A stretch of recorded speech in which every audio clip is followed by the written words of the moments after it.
Kur'an'ın yeryüzüne indiği günden bu ana kadar Kur'an-ı Kerim tilavetiyle programımıza başlıyoruz.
Geliyor, hastalara şifa, dertlere dermanlar geliyor. Ruhların gıdasını kalbine indiren sultanlar geliyor. Belki sen tarihe yepyeni bir devir açacaksın. Afaka güneş gibi nurlar saçacaksın. Allahu Ekber, Allahu Ekber.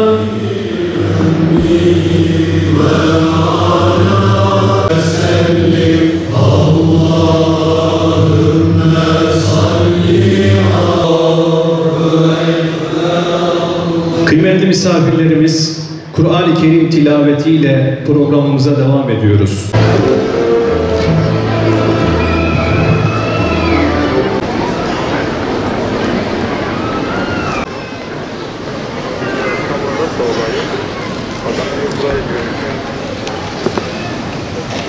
وَأَقِيمُوا الْوَزْنَ بِالْقِسْطِ وَلَا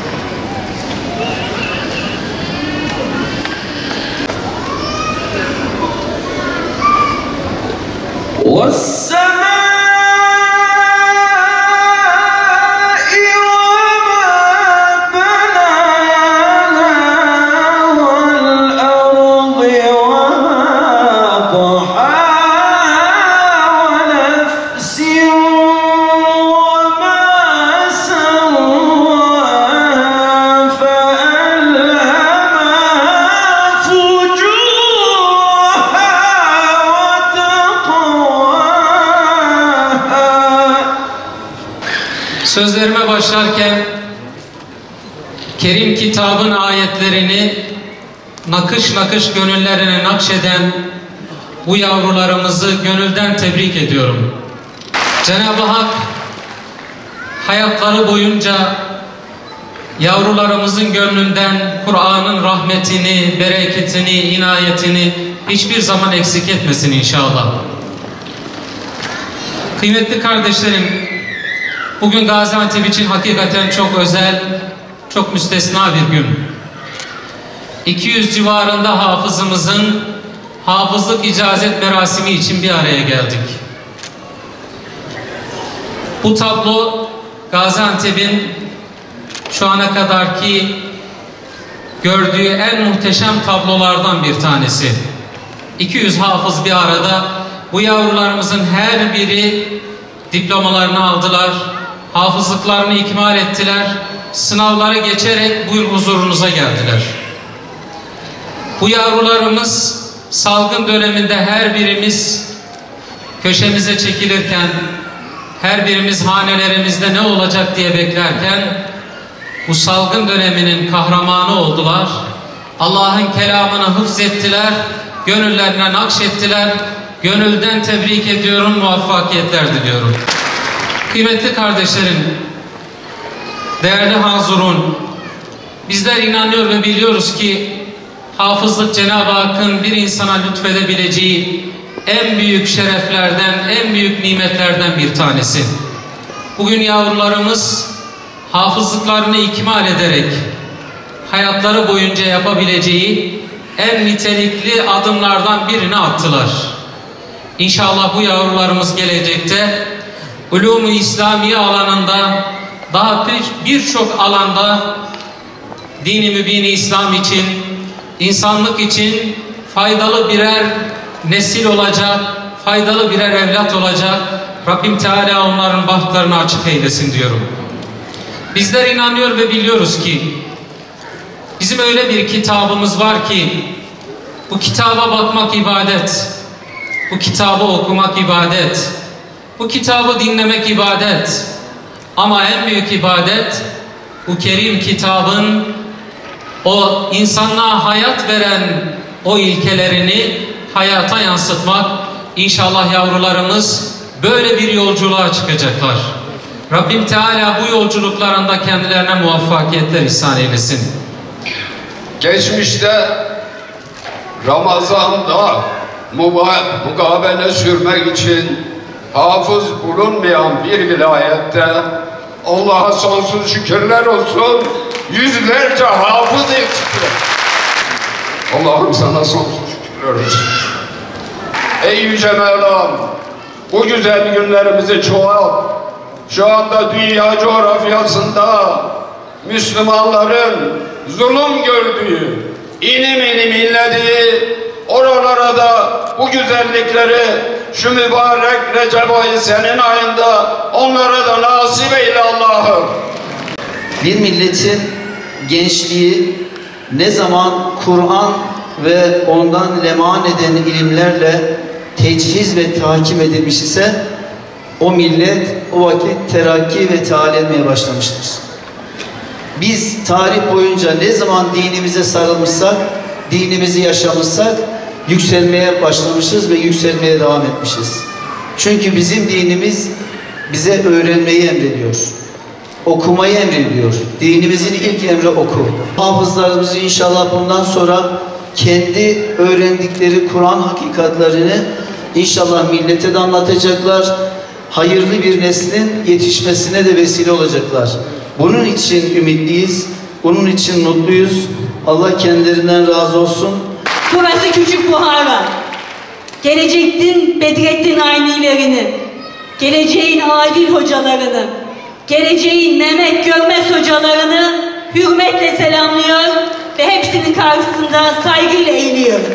Gazi şehrimin müstesna evlatları, bugün gerçekten de Gazi şehrimizde çok özel bir güne hepimiz şahitlik, tanıklık ediyoruz. Gaziantep çok müstesna bir şehir. Tarihte Arus-u Şam, Arus-u Müden şeklinde anılmış Şam gelini, şehirlerin gelini. Manevi ve tasavvuf iklimiyle tarihte yine Küçük Buhara olarak anılmış bir şehir. Ve biz bugün bu Küçük Buhara'nın o müstesna iklimini bir kez daha bu çağda, bu asırda yeniden soluyoruz. Öncelikle şunu ifade ediyorum. Tahsil hayatımızda birçok diplomalar aldık. Akademik çalışmalar yaptık. Belgeler, diplomalar aldık. Ama şunu ifade etmek istiyorum. Bu benim samimi duygum. Aldığım en önemli diploma hafızlık diploması, hafızlık belgesi olmuştur. Gayemiz burada hafızlık bereketinden milletimizin daha fazla nasıl istifade edeceğidir. Bunun üzerine yoğunlaşmamız gerekiyor.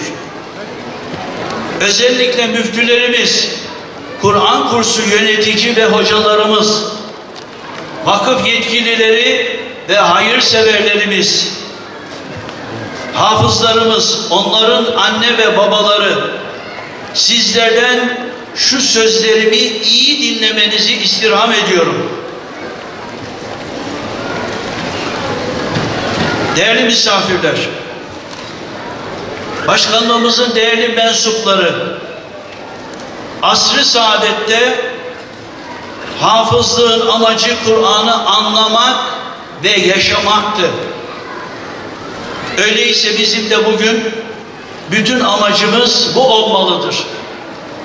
Planlarımız, sistemlerimiz, programlarımız buna göre yapılmalıdır.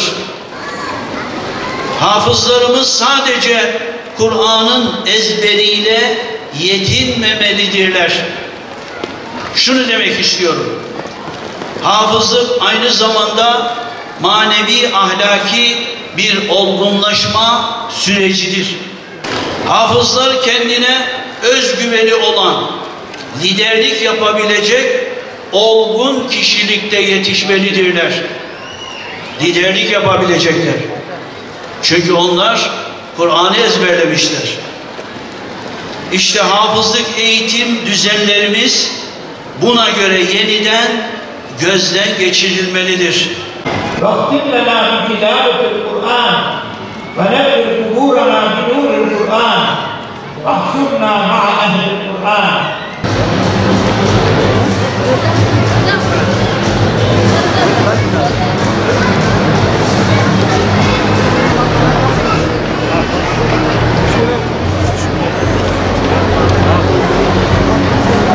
Onursal Başkanımızı davet ediyoruz. Hamidiye Vakfımızın Başkanı ve Şahinbey Belediye Başkanımızı davet ediyoruz. 3 ve 4. grubumuz hediyelerini aldıysa yerlerine davet ediyoruz.